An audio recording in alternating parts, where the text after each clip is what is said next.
Hi there, I'm John from CityBoyGiants Pumpkin Growers. This is my pumpkin pal, Johnny. Hi. We're just going to get our soil mixed up here for the seed planting. We're participating in a contest called Size Does Matter. We'll see. I'm here to tell you it can be done with one. That's my pumpkin patch behind me. And basically it's 30 by 30, just enough room to grow one pumpkin. So here we go. I'm just going to take a few handfuls of my soil mixture, put it in the pot. Pumpkin pal Johnny is going to take 2 egg cups worth of our organic fertilizer and dump it on in there. There's one. And here's another one. And 2. Why don't you give it one more for good measure? 3. And 3. That's perfect.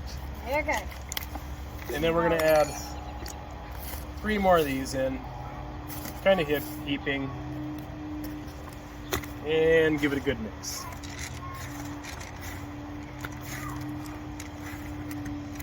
So it will look very identical to what this looks like. All right, once we have our soil all mixed up, we're going to take our pots and fill them up. Johnny's going to take the smaller pot here, put some of the soil inside of it, fill it all the way to the top, and then he's just going to lightly pack it in. We want to fill all the gaps in there, but not compress the soil so much. We want to have it be loose enough freely. Perfect. He's got enough room on the top so that when we water, it won't spill over to the side.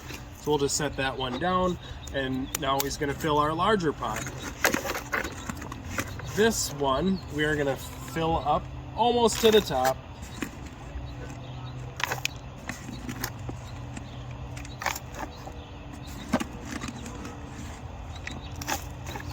Fill her up, Johnny boy. Here, dump it all in there. Because that should have enough in there. And All right, yes, that was a perfect amount. So what we're going to do with the 2 pots is we're going to start our seed in here.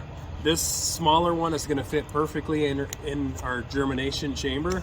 Once it starts to grow a little bit, we don't want it to get all root bound. We want to let those roots grow as freely as possible. So after it outgrows this container, or I think it's going to be pretty close to being outgrown, I'm going to take it and transplant it into this one for maybe another week or 2, whenever we decide it's a good time to put it in the garden. So this is my seed of choice this year, the 2709 Peyton. A couple growers overseas, phenomenal growers. This seed came from a 2,907 pound pumpkin. Unfortunately, it was a little bit damaged, so it wasn't the official record, but by me, it's the record.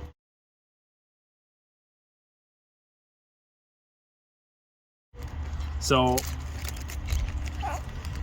I'm going to take this seed and file down the sides just a little bit, just enough. We don't want to go all the way through the seed, but we want to file it down just a tiny bit to help the seed or the plant be able to shed the seed coat, as well as it'll help the moisture be absorbed a little bit quicker into the seed. So not a whole lot, just a tiny little bit. I didn't go all the way through. And that's about it. I'm not really going to do anything special to my seed, soak it or anything like that. I know a lot of people do.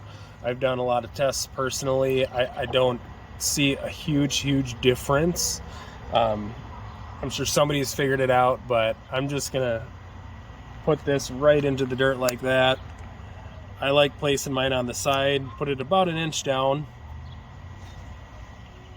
I'll put it on its side and just barely cover it. We'll bring it inside, give it a little bit of water, put it in the germination chamber. The reason I put it on its side is when this seed sprouts, it's going to grow like an upside down U. That plant is going to be pushing up. The seed is going to be face down, and as that plant grows, it's going to push the seed as it germinates upwards like that. Usually mine, if I sand them down just perfectly, it'll shed the coat before it even gets out of the soil. That's my hopes. If not, I will take it and just help Mother Nature a little bit and pull that seed coat off. So we are in my spot to germinate the pumpkin seed. What I have is a larger germinating mat. I have a chamber that also has a dome that goes over it. The mat is connected to this thermostat controller. As you can see, it's 66 degrees down here right now. I have the high set at 83 and the low set at 79. Tip for new people, I do have a piece, I had some carpet underneath the mat, because this is my basement, so that helps kind of insulate so I don't lose so much heat from the mat to the floor. But pretty simple from here. I got my seed tray, I got water. Now again, I do live in the city, so I have city water. During the germination process, I'll always buy bottled water, a spring water, or reverse osmosis filtered water, something that doesn't have all those chemicals in there. We do want the soil the soil will be growing. It's a living soil, so we don't want to kill it with some of the chemicals that can come along with our city water. All right, so we're going to take a little bit of water, not too much. We don't need a lot of water. Just a little bit. I'm also going to put a little bit right in the tray. It really won't hurt anything, but we want it to be nice, humid. So now we have our thermostat probe. We're going to just stick that right into our soil there, like that. You can see the controller is where it is. It's moving down a little bit because the water that we poured in there was a little bit cold. It shouldn't take too long for it to come up to temperature once it's in the chamber, so I'm not too worried about that. I will put the lid on and let her go. I will match my light inside to the amount of light that's coming through Mother Earth on the outside, so that when it is transplanted out there, it's pretty close to what nature is giving us for light. So it's so the plant will be a little less stressed during that transplant. I'm John. And I'm Johnny. We're from City Boy Giant Pumpkin Growers.